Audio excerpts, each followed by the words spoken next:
Lamang Mayo, taong 2025, araw ng Linggo, nang makatanggap ng tawag ang tanggapan ng kapulisan sa Quezon City. Ang tawag ay mula sa mga opisyal ng Barangay Sangangdaan na nagulat ng pagkakadiskubre sa isang wala ng buhay na katawan ng babae sa loob ng isang fast food establishment. Matatagpuan ito sa ikalawang palapag ng isang mall sa kanto ng Tandang Sora Avenue, Barangay Sangangdaan, Quezon City. Agad rumesponde ang Quezon City Police District kasama ang mga tauhan ng SOCO na eksperto sa crime scene analysis. Pagdating sa lugar, sinalubong sila ng mga opisyal ng barangay at nadatnan ang nagkakagulong mga tao sa labas ng establishmento. Sa unang tingin, tila walang kakaiba sa loob ng restaurant. Ngunit pagpasok sa kusina, natagpuan nila ang katawan ng isang babaeng naliligo sa sarili nitong dugo. Kinilala ang biktima bilang si Lica Bernardo, 25 taong gulang, at empleyado ng nasabing fast food restaurant. Si Lica ay ipinanganak noong Disyembre 4, 1999. Isa siyang simpleng babae mula sa Quezon Province. Kilala siya sa kanilang lugar bilang masiyahin, palakaibigan at walang kaaway. Bata pa lamang ay pangarap na niyang matulungan ang kanyang pamilya. Dahil sa hirap ng buhay, hindi niya natapos ang pag-aaral at piniling makipagsapalaran sa lungsod. Masipag at responsable si Lica sa trabaho, dahilan kaya't paborito siya ng kanyang mga kasamahan at amo. Noong Mayo 3, taong kasalukuyan, gaya ng dati, maaga siyang lumisan mula sa kanyang tirahan sa San Jose del Monte, Bulacan, patungong trabaho sa isang shawarma restaurant sa mall sa Tandang Sora Avenue. Naka-assign siya sa closing shift, kadalasang inaabot hanggang alas 10 o alas 11 ng gabi. Ayon kay Elias Pastoral, isa sa mga empleyado na naka-assign sa pagbubukas kinabukasan, bandang alas 8:55 ng umaga nang madiskubre niya ang katawan. Napansin niyang bukas na ang tindahan, kaya pumasok siya sa loob upang silipin. Laking gulat niya nang matagpuan ng dugo ang katawan ni Lica sa kusina. Agad siyang tumawag ng tulong. Unang dumating ang mga opisyal ng barangay.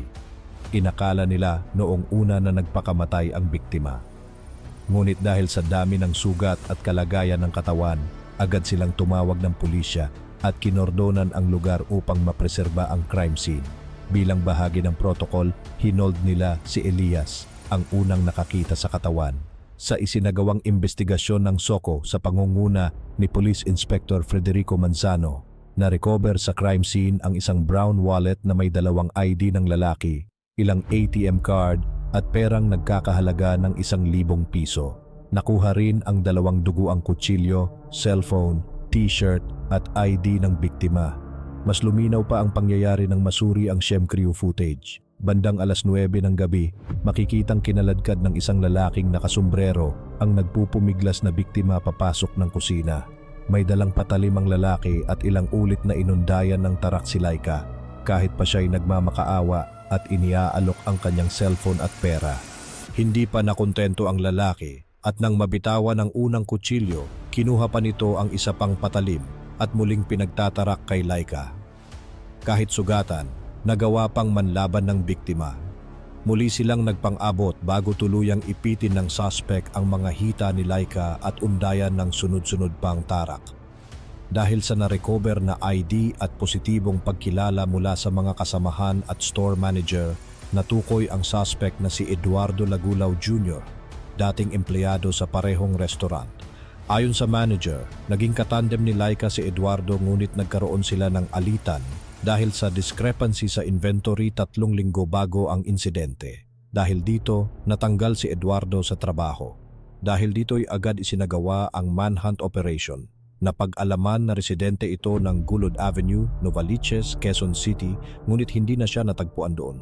Sabi ng mga kapitbahay, umuwi raw ito sa kanilang probinsya sa Surigao del Sur. Nakipag-ugnayan ang Quezon City PNP sa kapulisan sa Surigao del Sur at tumulong din ang mga kaanak at kaibigan ni Lica sa paghahanap.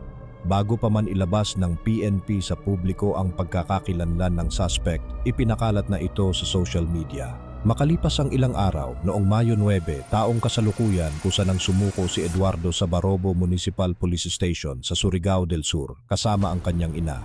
Mula roon ay agad siyang itinurn over sa Quezon City PNP upang harapin ang kaso. Ayon sa autopsy report, nagtamo si Laika ng hindi bababa sa 31 tarak sa iba't ibang bahagi ng katawan, kabilang ang mga vital organs na naging sanhi ng kanyang kamatayan.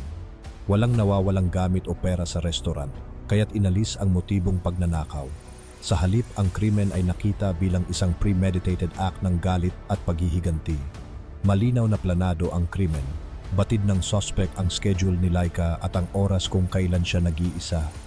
Sa kabila ng nagawang karumaldumal na krimen, nagawa pang pumasok ni Eduardo sa trabaho kinabukasan, bagamat napansin ng ilang katrabaho ang kanyang pagkabalisa at mga galos sa mukha. Pagkatapos ng krimen, agad siyang tumungo sa probinsya. Kasalukuyang nakasampa ang kasong pagtumba laban kay Eduardo Lagulaw Jr. sa Quezon City Prosecutor's Office. Kapag napatunayang nagkasala, maaari siyang patawan ng parusang habang buhay na pagkakakulong na walang posibilidad ng parol.